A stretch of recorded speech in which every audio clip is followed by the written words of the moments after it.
So these gourmet delights here. Well, let us see.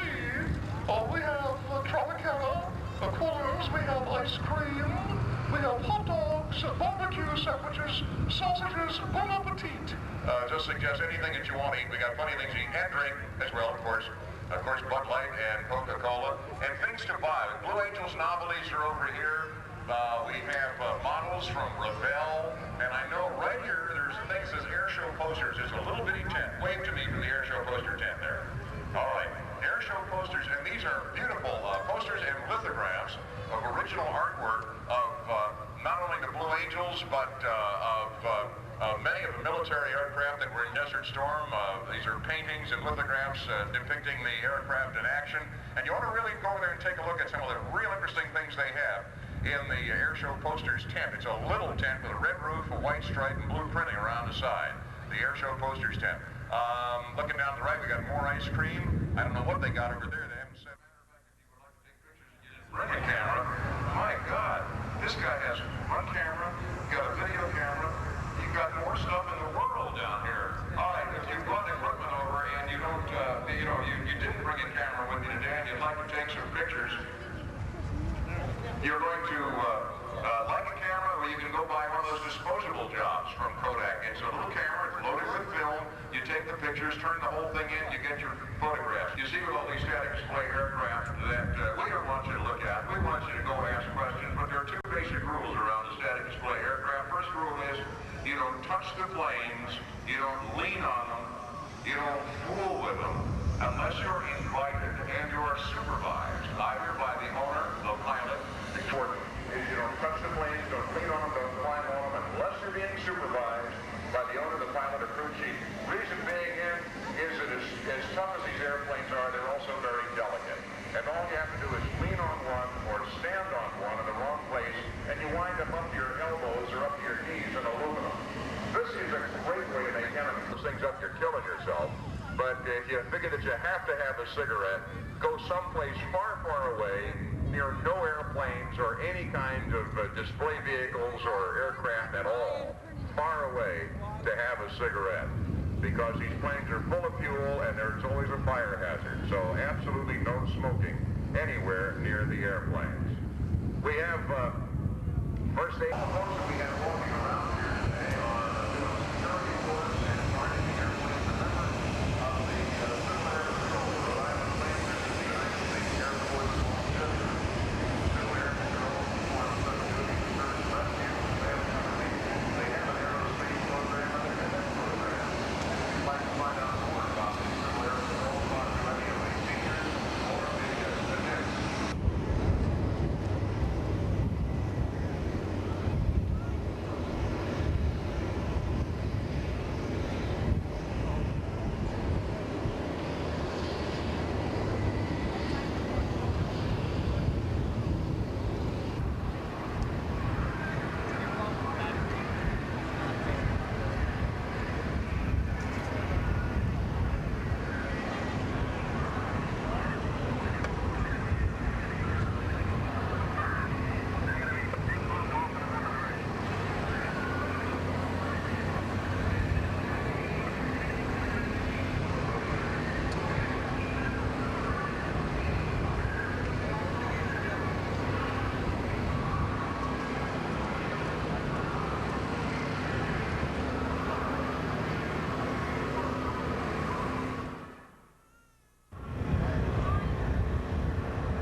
and gentlemen, the Navy Band Newport, directed by Chief Musician Steve Ross, and give him a big round of applause. Just an outstanding job today.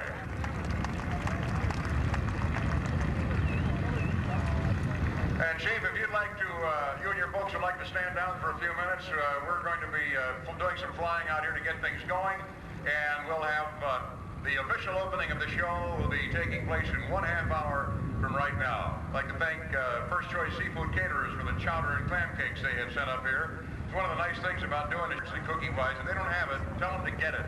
Bardsley cookie pie. Ladies and gentlemen, I have been asked to announce a couple of things. First of all, the reserved seating is sold out. However, listen very carefully. Yesterday, everything up here was sold out. We had all the box seats had been sold out. All of the chalets were sold out for yesterday. Today, we have a couple of chalets that have not been sold out. Now, these are very expensive items. The box seats are very expensive items. As of this moment, if you would like to spend $20, this is per seat, and became more surplus in Niagara Falls, New York in 1945. It has flaps and hydraulic brakes and electrical system, unusual for this type of airplane, but it does. And cruises at 100 miles an hour, but lands at 39 miles an hour. Only 250 of these observation planes were built, and there you can see the L6 as it flies by with the Normandy invasion stripes. The next plane to come by is a PT-17. This is the Stearman by the Army Air Corps, and this is the airplane that the pilots initially learned in, a PT designation, meaning a primary trainer.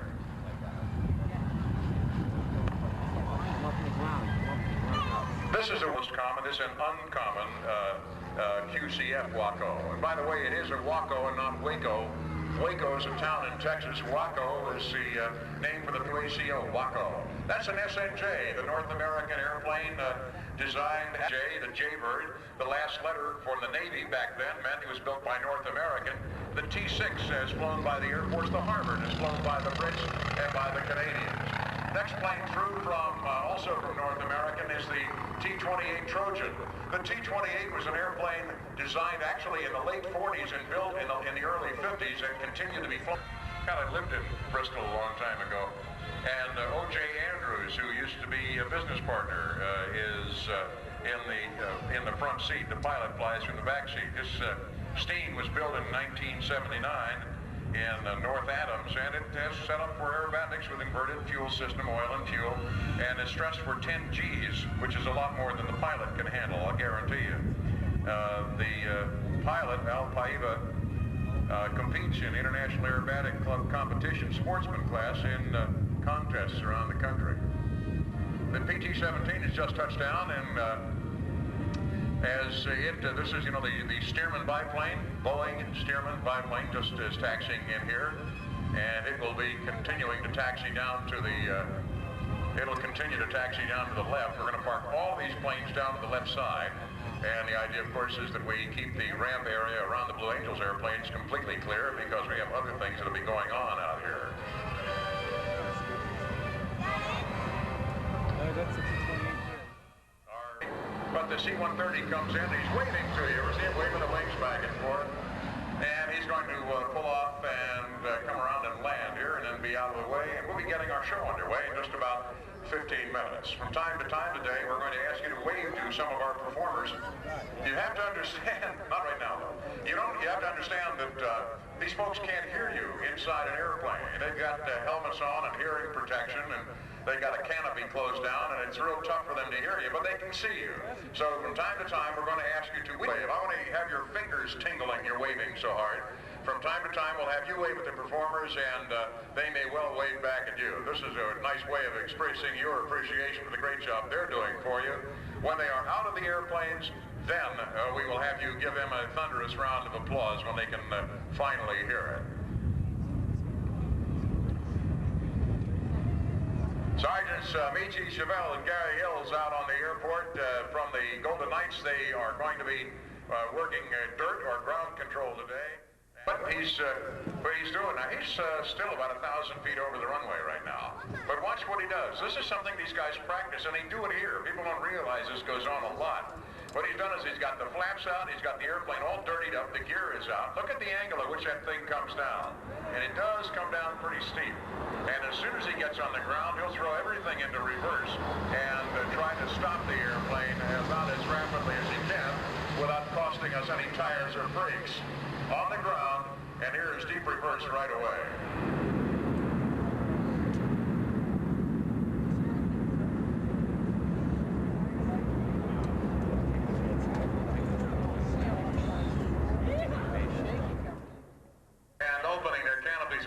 Immediately, as they are going to take some time to put together this triplane or three-stack. The three-stack, you'll be watching as Sergeant Bill Godwin will be on the bottom, then Corporal Jeff Kimbrell, and finally Sergeant Ed Rivera, the pilot of the stack, will be on the top, and they'll be putting that stack together. And we'll watch as they build it. They actually have to fly into formation, and each one of the jumpers will hook his feet into the suspension lines of the canopy below him, and that's how we actually form up the three-stack. Let's watch. It'll take him just a little bit of time to do it.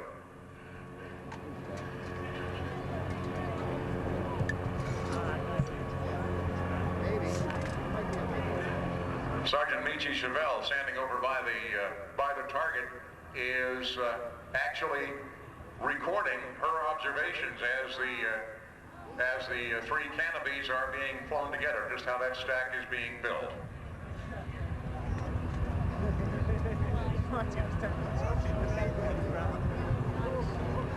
It'll take just a moment as we're watching now as Sergeant Godwin is flying into position just beneath Corporal Kimbrell. Let's watch.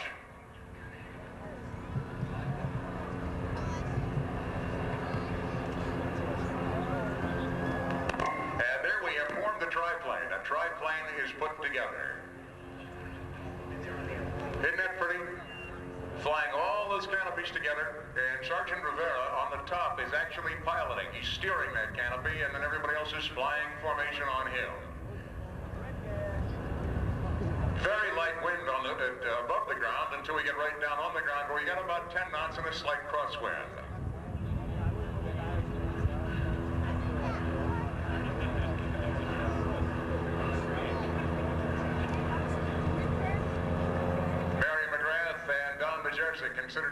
Continue to fly counter-rotating rings around the jumpers as the stack is piloted out off towards the northeast.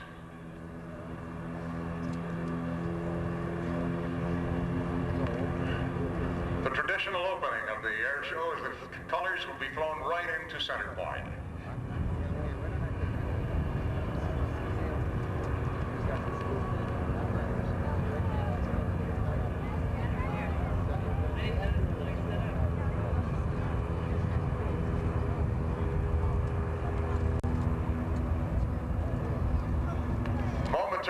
See the flag deployed, and there it is. Ladies and gentlemen, would you please stand and honor America as the Navy Band Newport, directed by Chief Musician Steve Rawson, with vocal by musician third class Inga Freeman, performs our national anthem. Oh, say, can you see by the dawn's early light what so proudly we hail our twilight last gleaming, whose broad stripes and bright stars gleam above perilous fight? For the rampart we watch,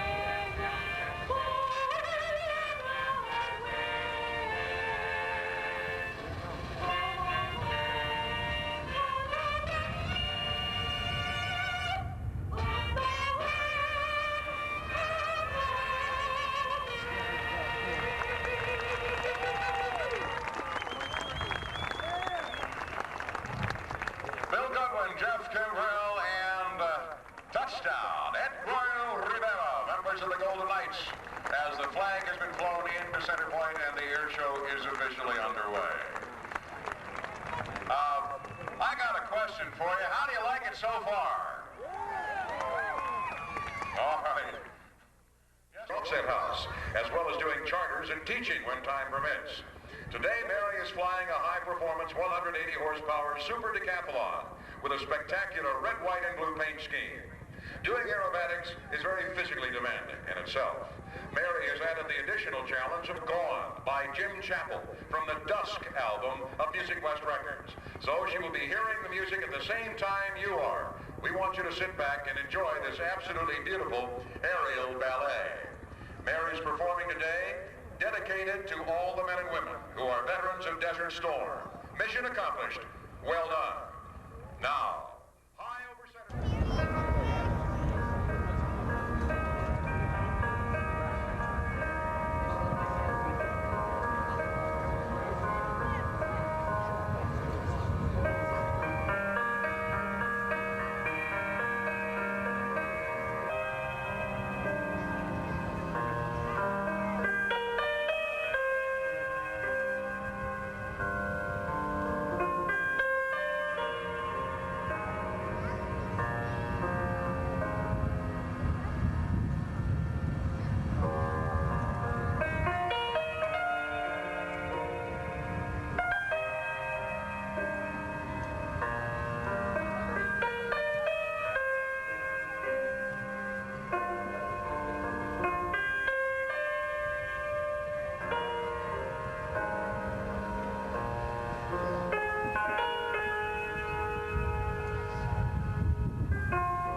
with the 134th Fighter Interceptor Squadron of the Vermont Air National Guard up in Burlington. He's a colonel in the Guard.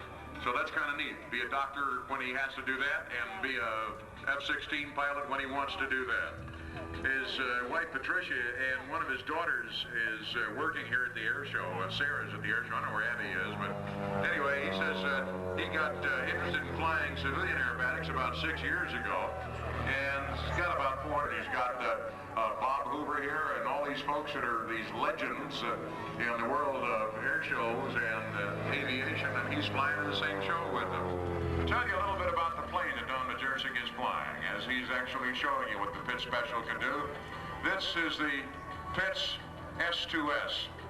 The Pitts Special was originally designed and built by Curtis Pitts in 1945, and the airplane that he built for Betty Skelton hangs in the Smithsonian Institution in the air and spit into it. In 1965, a design for a symmetrical wing was tested and patented on the Pitts Special. A symmetrical wing with the identical curvature on the top and bottom surface enables the aircraft to maintain and sustain inverted flight. Along with that, engine modifications came along, get fuel, and continue to be lubricated. Mary McGrath coming down the line. Give her a big round of applause as she comes by. Mary flying the Polaka Super Decathlon today. Mary McGrath. Also, there's a hell of a printer, if you, by the way. Mary McGrath, give her a round of applause as she comes down the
Aerospatiale CM170 Majister. This is still being flown by many air forces throughout the world, enough to have 3 of them. I wanted to buy one of these. I even measured the wingspan and the length to make sure it would fit in my hangar. And then when my insurance company found out that I have no turpentine, they just thought that was funny. They laughed. So needless to say, I didn't get one. But I can stand there and watch Dennis fly his. We did a show together in New York about 5 years ago. He took off and went by me like I was standing still. Beautiful airplane. You always walked a step behind.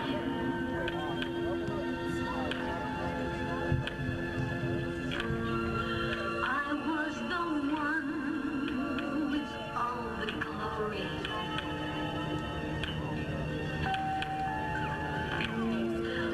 You were the one with all the strength.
airstrips or roadways.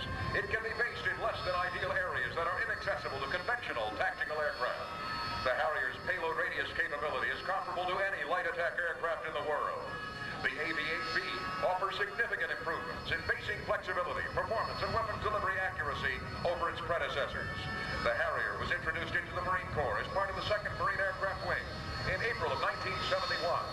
The aircraft you will see perform today is a greatly improved version of the original Harrier, produced through a joint effort of McDonnell Douglas, St. Louis, Missouri, and British Aerospace. The Harrier is powered by a Rolls-Royce Pegasus 2 turbofan, which develops 21,550 pounds of thrust, or about 30,000 horsepower. The AV-8B is capable of carrying every type of conventional ordnance available in the Navy and Marine Corps inventory, including air-to-air missiles and 25mm guns. Equipped with this combat load, its vectored thrust capability, and its low, small camouflage profile, the AV-8B Advanced Harrier is a formidable opponent for any aircraft in the world today. Today's demonstration pilot is Captain Pete Woodmansey of Uncasville, Connecticut, with 40 missions in support of Operation Desert Storm in Kuwait. He represents the Hawks of the MAT-203. Captain Woodmansey has positioned his Harrier for a short takeoff. With this liftoff technique, the speed and runway required may be as low as 50 knots and 100 feet. This allows the pilot the greatest flexibility when considering available runways and aircraft gross weight.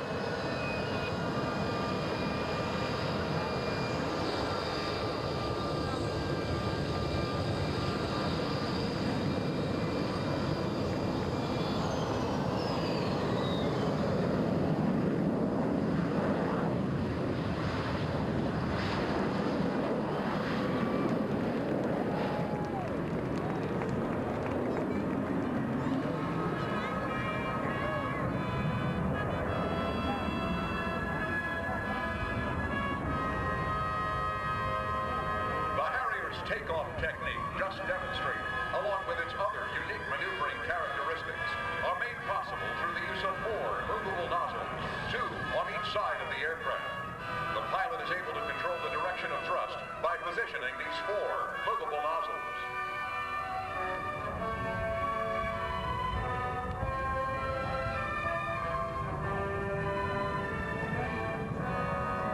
Far out to your left, you can see the aircraft setting up for the traditional high-speed, low-altitude pass.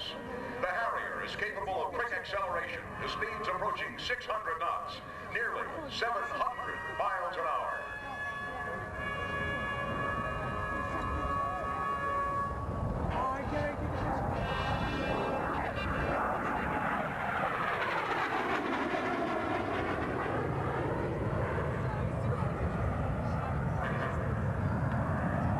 We should ask the question, how do you like it so far?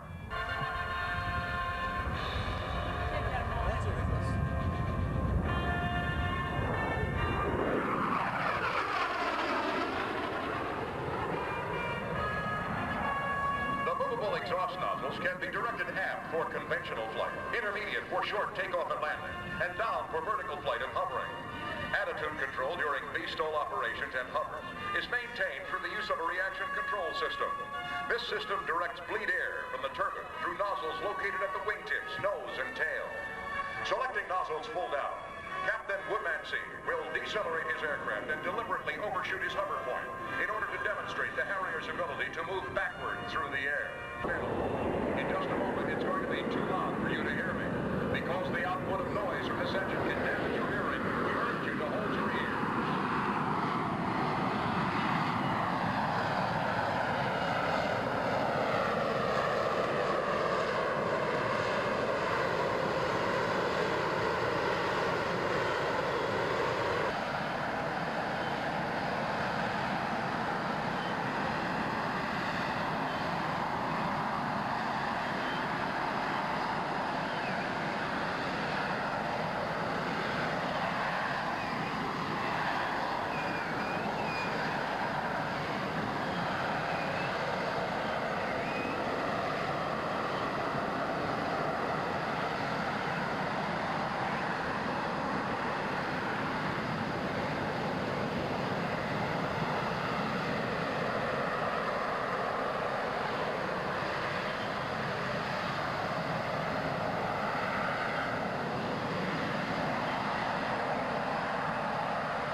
impossible to find a Harrier pilot who would not admit that the AV-8B is the most challenging and rewarding aircraft he has ever flown.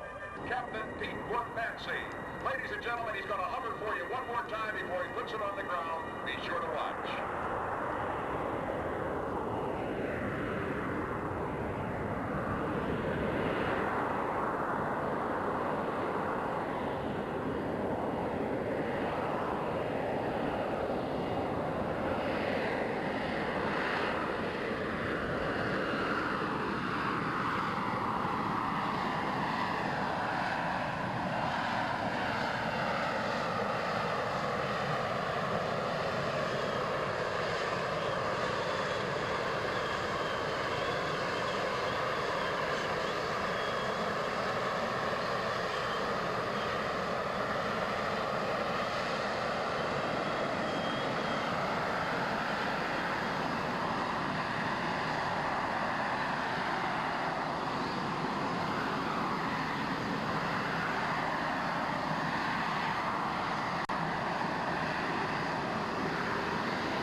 Takeoff roll from your left from Los Angeles, California. The incomparable Robert A. Bob Hoover flying the Shrike Commander. As Bob cleans up the aircraft down to the right-hand portion of the viewing area, watch for a very sharp bullet, roll to the left.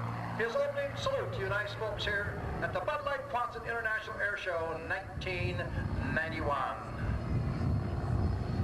If you're watching for the first time, and I'm sure with this great air show crowd that we have here today, we have some brand new air show fans.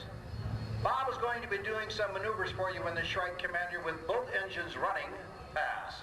He'll bleed off a little speed and altitude now as he comes in from the right side. Watch for the touchdown on the right gear. There's a touchdown now as he comes over the top. Let's listen to the power reduction as he picks up the runway by peeking over his left shoulder. Power back now. Now he'll touch down with his left gear. Touchdown, roll, and bingo. Coming downhill, ladies and gentlemen. From our left. And coming down the line. All right. From Terry Point, North Carolina. The AV-8B 10 crew.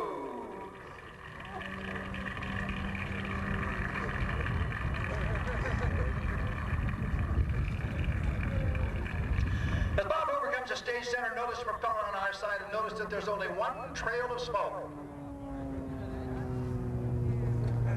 Up over top at the inside our barnstormer's loop. Now, ladies and gentlemen, this is the first aerobatic maneuver ever performed by an aerobatic pilot in the United States. Performed the 25th of November in 1913 on the Coronado Islands off of San Diego by an aerobatic pilot by the name of Lincoln Beechey. Notice the propeller on our side, very quiet now. Down to the right-hand portion, notice coming up and toward us, 1, 2, 3, 4 to the inverted, continuing around, 0.5. It looked like a one-turn spin as he comes up over the top. Coming downhill in the Shrike Commander, he'll be looking for about 280 miles an hour. the aircraft Palo Alto, California. As Bob comes to stage center now, remember he's going to hang it right on his nose until it actually stops flying momentarily, and the airspeed indicator needle comes back to 0. As he gets to the vertical, notice how the airspeed bleeds off. He's down to 70, 60, 50, 40, 30, 20, drifting slightly, 10, and 0. Everything okay up there, Bob? Give me a little wing wiggle. Everything's okay.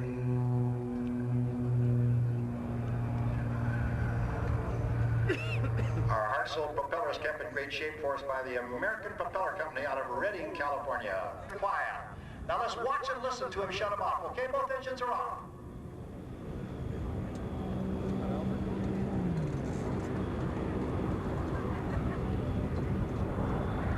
Now, as Bob gets to my right. Both engines are off, just a little wind noise.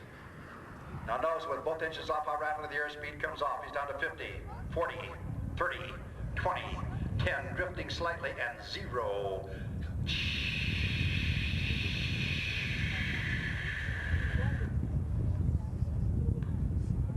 Now pilots, I want you to take notice of something. Bob came right down his assigned air show center line, but he had both engines off. And when he got down to the end, he made a very dramatic turn to the left. I watched him practice that safety maneuver religiously over all the years we've been together, never ever putting it to use until about 6 years ago in Springfield, Illinois, on an extremely hot and humid day. He could not get the engines restarted in the Shrike. But because he had practiced that safety maneuver, he was able to bring the airplane back to the airport without incident. Bob did not get to be a veteran air show pilot by doing anything foolish. And speaking of a veteran air show pilot, this is Bob's 50th year as an air show demonstration pilot without question.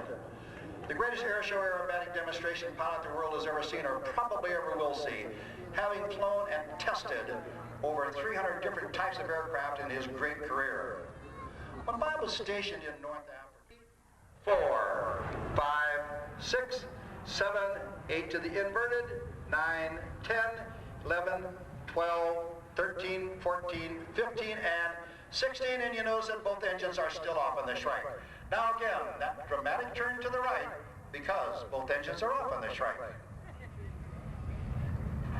Bob has been the recipient of many accolades and awards for all his contributions to Doolittle, Admiral Byrd, Charles Lindbergh, just to name a few.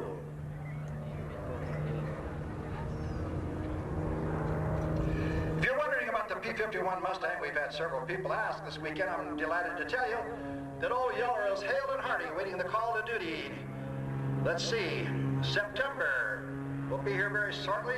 The Bob will again be the safety pilot for the unlimited... That is, they couldn't land the helicopter there, possibly because the ground is too soft or the trees may be too tall. So using the technique of rappelling, we're going to insert those soldiers into the area. Jim Parker coming through center point. Give him a round of applause as he takes the ride in the convertible. Jim Parker, our General Air Show Chairman, the guy is responsible for this show. Our propellers are out on the landing skids of the helicopters. As they lean back, they will be rappelling feet down. They could also rappel in the Australian method, that is head down, where they can be firing their weapons as they come out of the helicopter. Once they're on the ground, you'll see them as they will spread the lines. The crew chief on board the helicopter will see that and will disconnect the lines first on one side, then on the other side, and heave them clear. The rappel team from Company A, the 219th Special Forces Group, and the Rhode Island Army National Guard. Let's watch as those lines will be disconnected. The helicopter will then be freed and will fly away. If these men had to be picked up out of an area like this, those lines could be lowered, the men would attach themselves to the lines, and the helicopter would fly away with the 4 soldiers dangling from their rappelling lines. As the helicopter backs slowly out of the area, then it will turn and be going back over to its landing space. The helicopter crew, HQ Stark, Rhode Island Air National Guard, the pilot, Lieutenant Colonel William Pond, who is pilot in command, Lieutenant Colonel John Enright, who is the pilot, and Sergeant Ray Carteret, our crew chief. Our rappellers today, First Lieutenant Chris Burns, who is a stock parachute much higher than normal and intentionally cause it to malfunction. Please, do not be alarmed when the parachute begins to streamer. We practice this maneuver often, and there is no danger to the jumper. This is our only solo maneuver, yet one of the most exciting. Watch momentarily for a circular parachute opening. This jumper has now reached a speed of 120 miles per hour.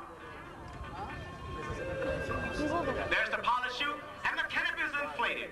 The jumper will now release one side of the canopy from the harness, collapsing the parachute, causing a malfunction.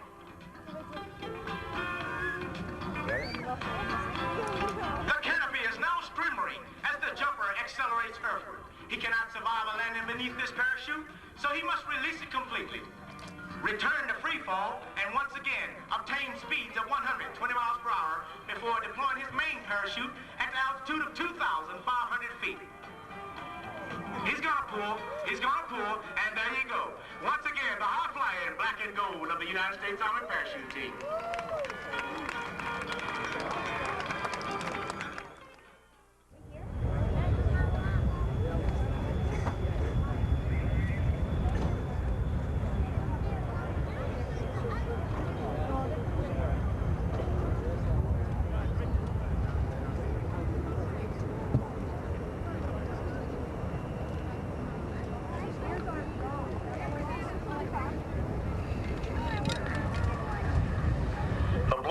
Maintenance crew and their equipment travel aboard a United States Marine Corps C-130 Hercules.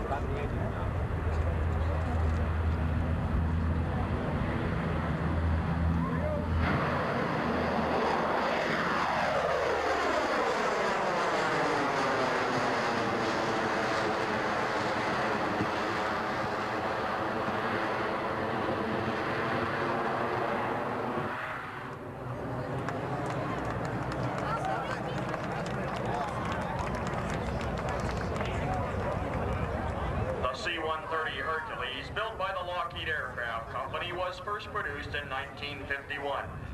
It was designed to lift heavy payloads both into and out of rough, unimproved airstrips.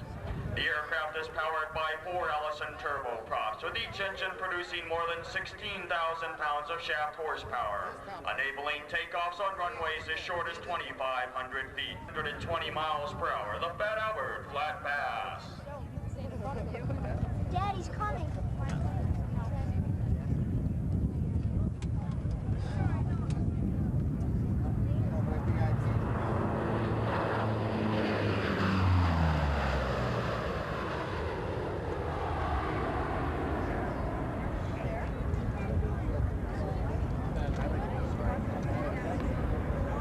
Five United States Marine Corps squadrons currently operate tanker versions of the C-130.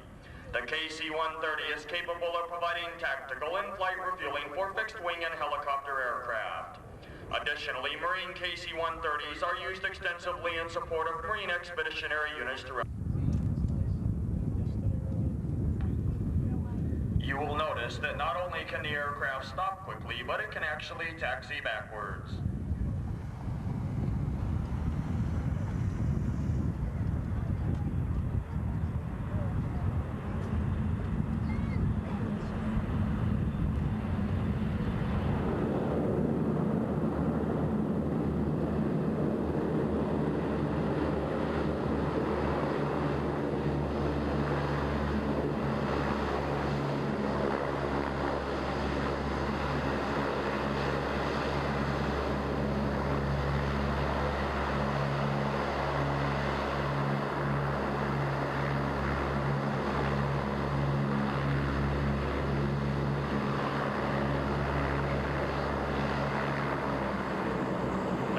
Gentlemen, with the stars and stripes flying loudly above the cockpit, the Blue Angels C-130, Fat Albert.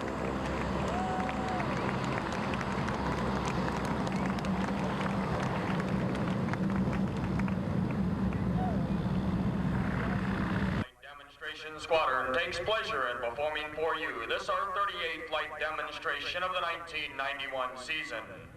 This is Captain Ken Switzer, narrator for the Blue Angels. Since 1946, the Blue Angels have had the rare privilege of demonstrating to the American public the precision techniques of naval aviation, hoping to inspire our young men and women to pursue careers in the United States Navy and Marine Corps. The maneuvers you'll see demonstrated here this afternoon are coordinated tactical techniques developed by Navy and Marine pilots, both during peacetime training and actual combat. These maneuvers are neither stunts nor daring feats, but refinements of basic techniques taught to every prospective naval aviator. Here at Quonset Point, Rhode Island, you will see these maneuvers demonstrated at a very low altitude in traditional Blue Angel formation, so that you may see and take pride in the precise fashion in which your Navy and Marine pilots are trained to fly. Now, direct your attention to the ramp before us. Observe the military manner in which our 6 demonstration pilots approach their aircraft and are saluted by their crew chiefs. Ladies and gentlemen, Flying Blue Angel number 1, the commanding officer and flight leader of the Blue Angels from Springfield, Illinois, Commander Greg Waldridge. Flying Blue Angel number 2, the right wingman from Omaha, Nebraska, Lieutenant Commander Lee Grahn.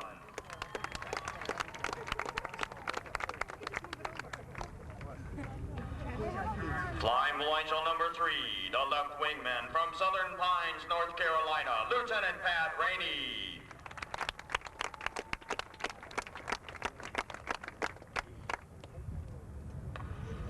Flying Blue Angel number 4, the slot pilot from Memphis, Tennessee, Lieutenant Commander Dave Inman.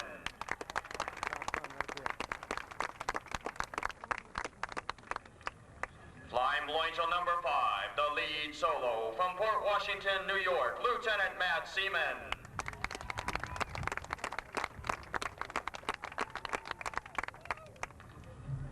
Flying Blue Angel number 6, the opposing solo from Laguna Niguel, California, Lieutenant John Foley.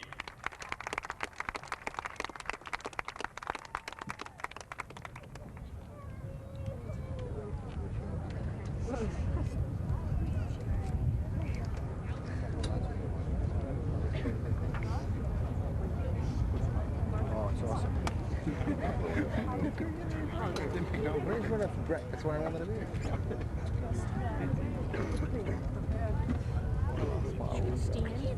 You'll see him when I go up.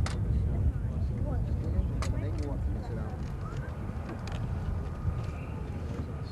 You should be good.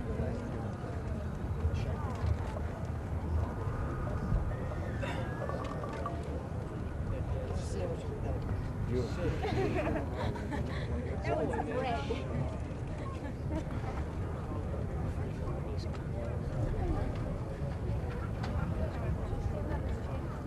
Oh, I seen it there earlier. There's a reason for that. Roll boats in the harbor, Joe. Yeah, little sailboats. Yeah. They're in there, helmets and eyes. Everything. The pilots and crew chiefs will now start the General Electric engines that power these FA-18s. The noise level will soon become too high for you to hear a description of the checks they will be performing. However, please note that each aircraft is carefully inspected prior to this afternoon's aerial demonstration. The Blue Angels fly the McDonnell Douglas FA-18 Hornet, a single-seat strike fighter, versions of which have been operational in the fleet since 1983.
you, you will notice that the smoke is not visible while the aircraft are on afterburner.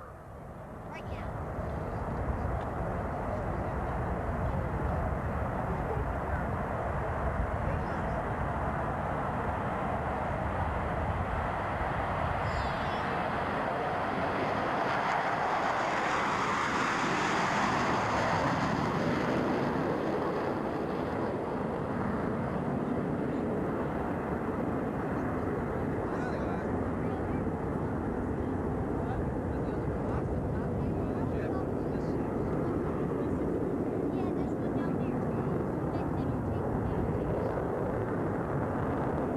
Passing 90 degrees nose up, the smoke comes on as command warbirds calls for the deselection of afterburner by the 4 Diamond pilots.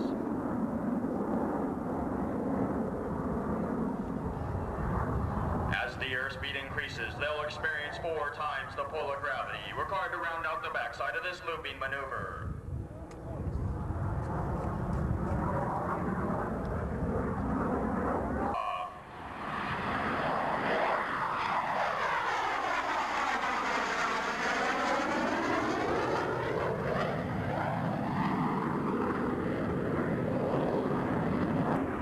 Let's watch as Lieutenant Foley pulls back on the stick the 6th time the pull of gravity.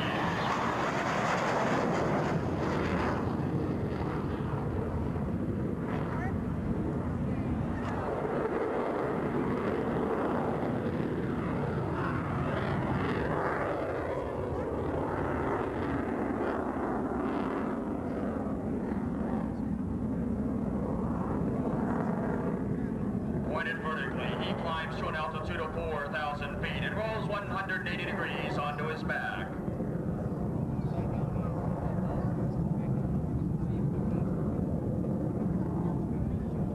Pulling through the inverted, he completes the split S on takeoff and exits the flight line to our left.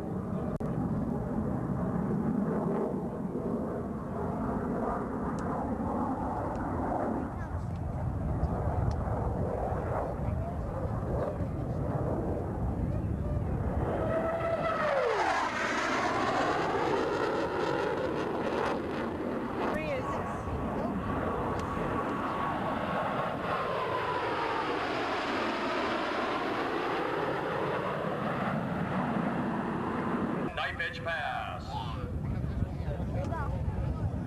We're gonna go right past each other.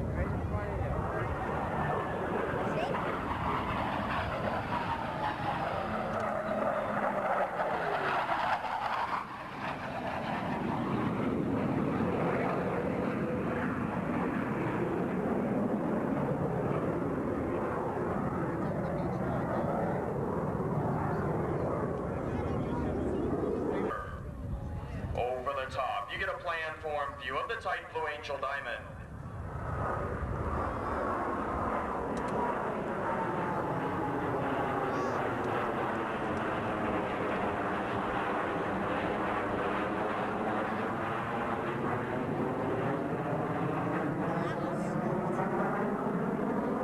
Our 2 solo pilots are approaching once again, this time to demonstrate the inverted flight capabilities of these F/A-18s. Approaching inverted from the left and right, they will roll their aircraft 360 degrees.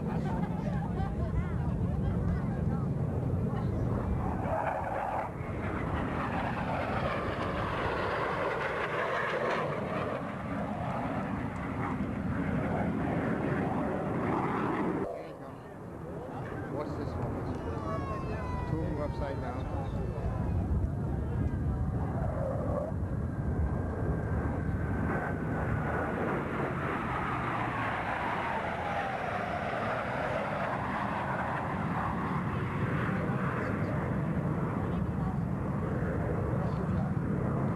Aircraft pilots and enthusiasts who understand the difficult transition from the cruise to the landing configuration will appreciate this next maneuver demonstrated for both aircraft and a carrier landing configuration You guys are awesome. as they approach for a maneuver we call the Fortis.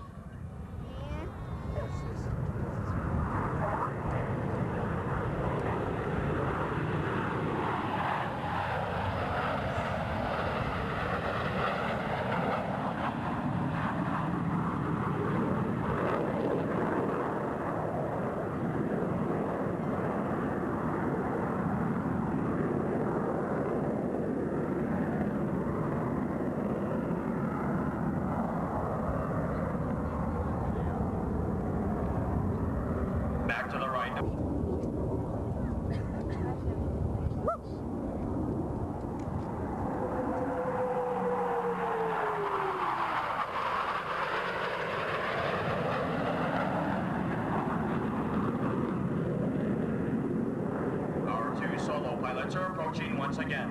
This time, Lieutenant Seaman from the left and Lieutenant Foley from behind the spectator area. Let's watch as Lieutenant Seaman executes a maximum performance minimum radius afterburner turn. And Lieutenant Foley pulls straight into the vertical to demonstrate the vertical climb and roll capability of these F-18s.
Jet flight demonstration team in the world today. From the right, at less than 250 miles per hour, the Diamond Dirty Loop.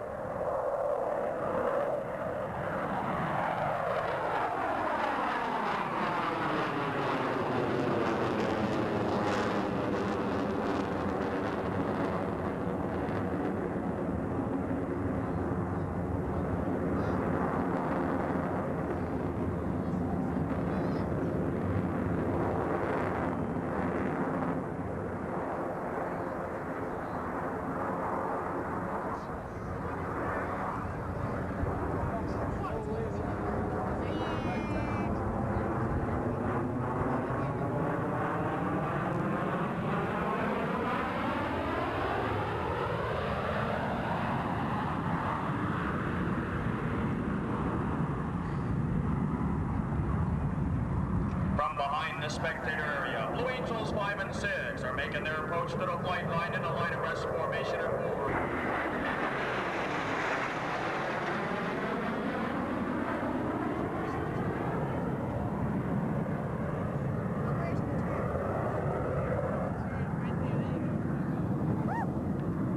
Now, let's watch as both pilots sustain 6 times the pull of gravity required to cross their aircraft over center point.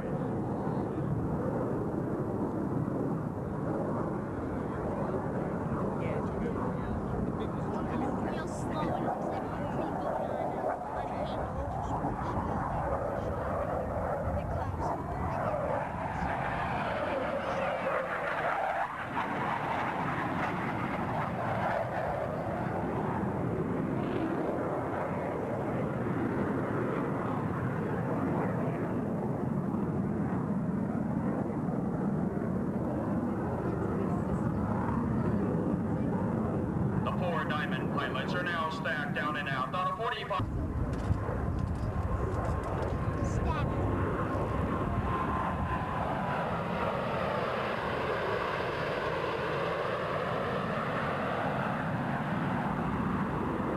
Directly before you, the tuckaway cross. Right over there.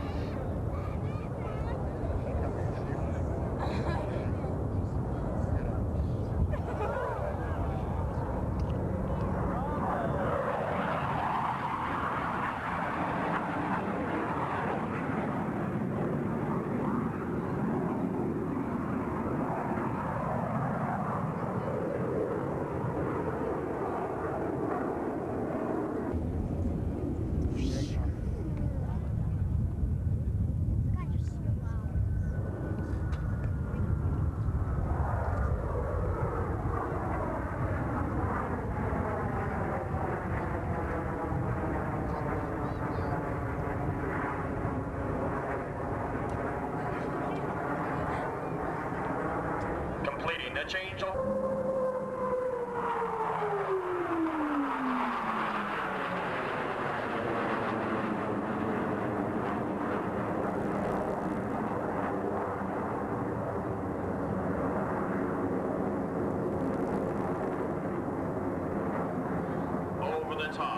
altitude of 7,000 feet. Power is ease as the aircraft round out the backside of this vertical looping maneuver.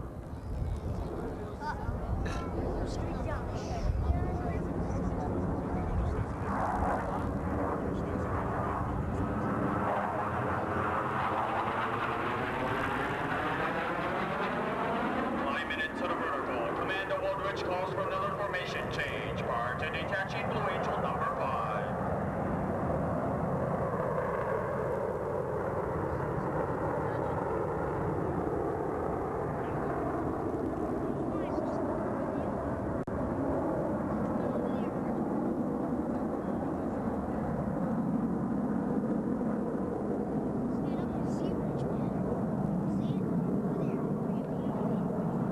Back to the left, Lieutenant Foley is approaching to demonstrate the slow speed handling characteristics of the Hornet in a clean configuration.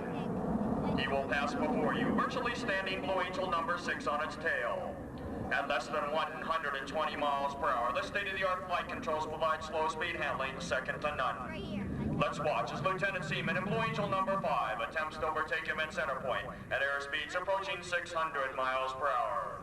From the left, the Blue Angel, slow, fast pass. Right there, right there. Okay. Guys.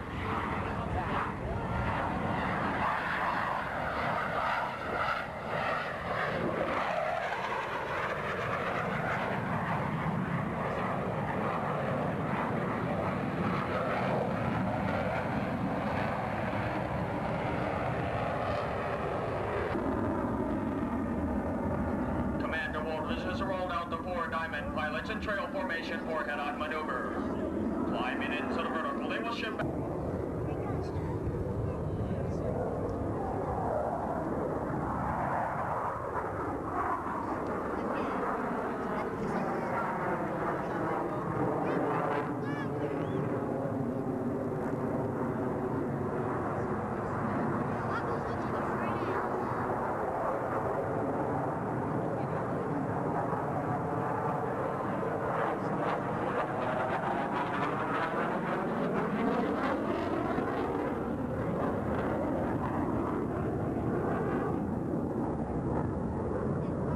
Reach 90 degrees of roll and crossing over center point in the inverted position.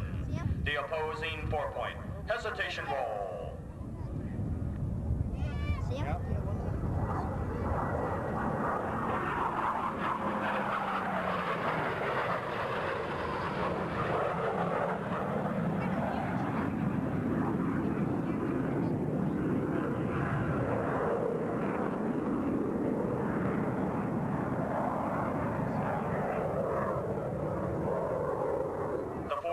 Pilots are setting up for one of their more difficult and dynamic rolling maneuvers, the tuck under brake.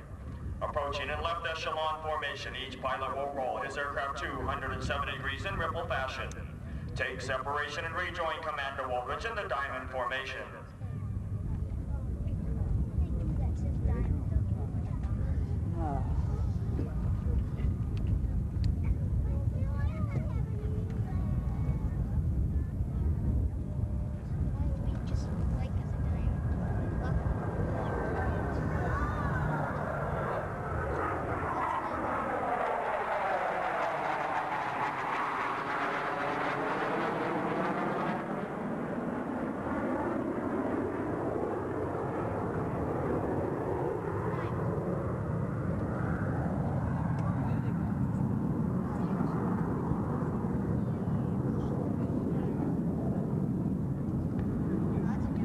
To the left and right, Lieutenant Seaman and Lieutenant...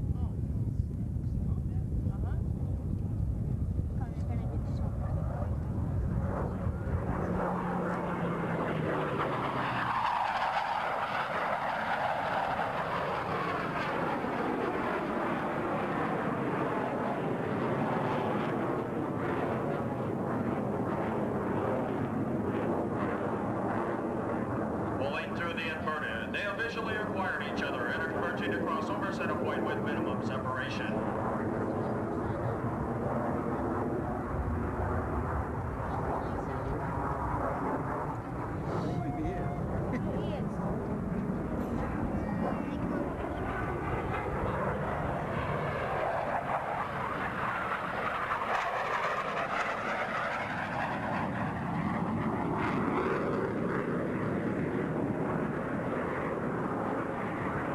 to the left. Commander orders diamond will split, with all 4 aircraft exiting in a separate direction.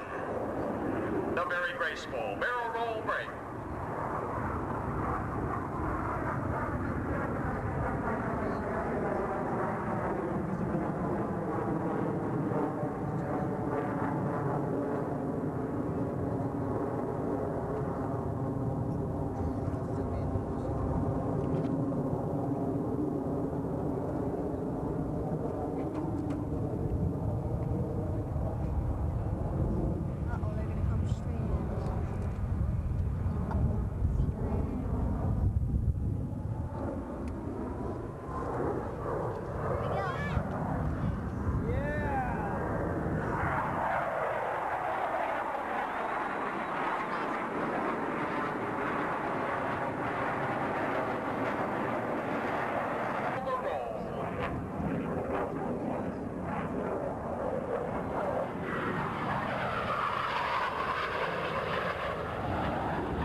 Plan-form view of the Blue Angel Delta formation.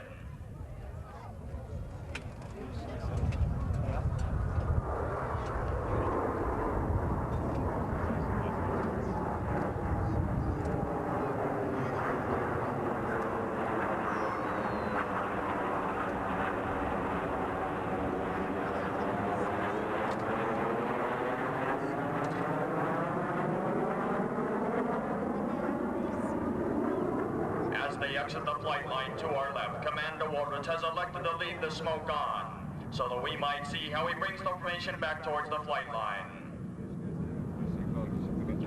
As they commence their reversal turn, our 2...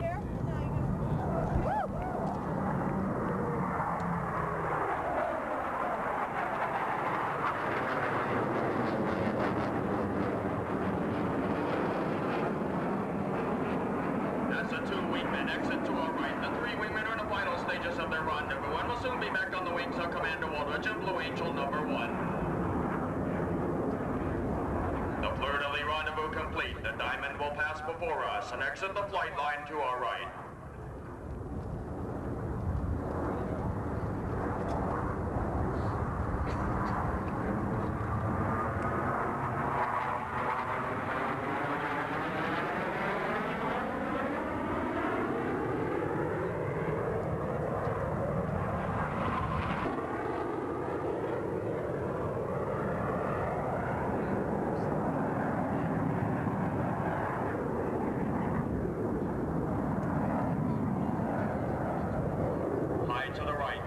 Wardwitz has called for our 2 solo pilots to rejoin the diamond for another Delta maneuver.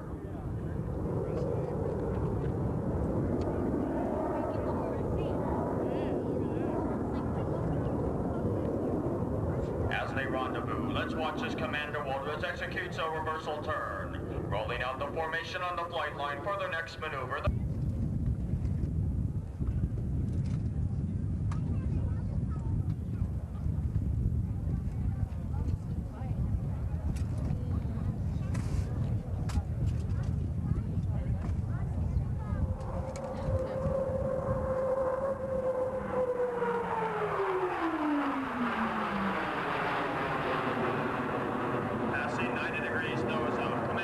Tilts his head back, picking up the flight line here at Quonset Point. Over the top, he's floating the formation to place them directly over center point.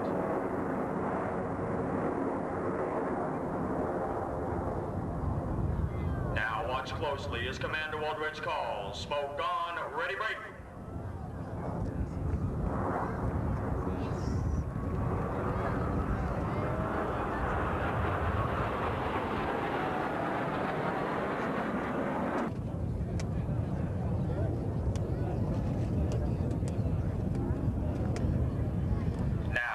This next maneuver closely. From 6 different directions with maximum speed and minimum separation. They'll converge on center point and cross with a combined closure of nearly 1,000 miles per hour.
most unique demands placed upon a naval aviator is that he be able to land his aircraft upon a ship at sea.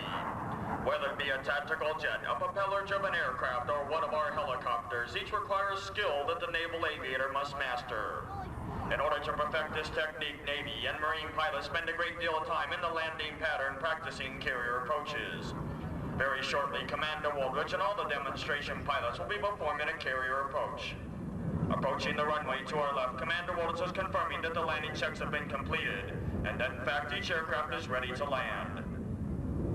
Rolling out on final, they'll make one last line of correction, one final power adjustment.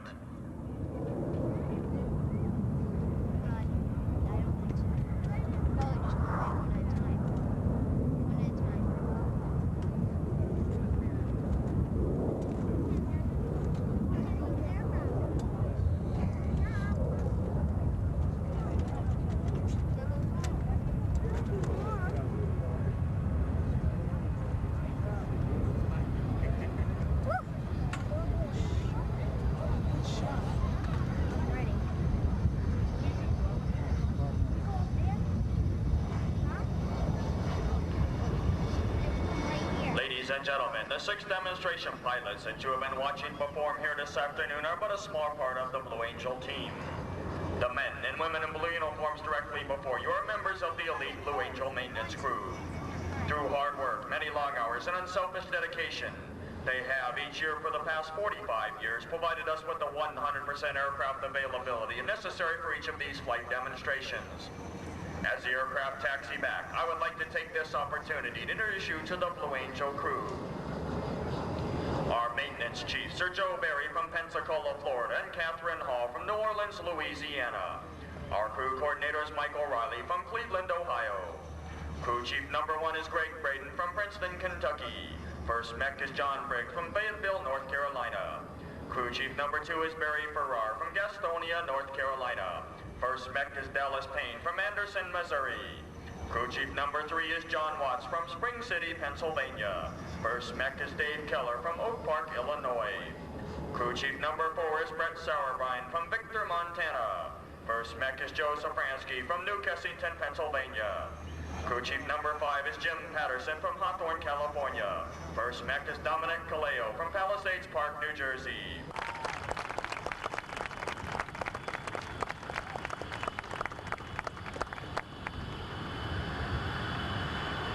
Taxiing just off to our right, the Blue Angel will be turning into the parking area momentarily. After completing a short maintenance debrief, the pilots will be coming to the crowd line to answer any questions that you may have concerning this afternoon's aerial demonstration. When they deplane, I would like to take one final opportunity to introduce you to the Blue Angel crew. I would like to remind you that aircraft engines are extremely hot, and due to our immediate servicing requirements, we ask that you please observe the crowd restraining lines erected before you.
secured their engines, the 6 demonstration pilots will simultaneously be playing on signal from Commander Woodridge. Once again, it's indeed been our pleasure performing for you here at Quonset Point, Rhode Island. This our 38th flight demonstration.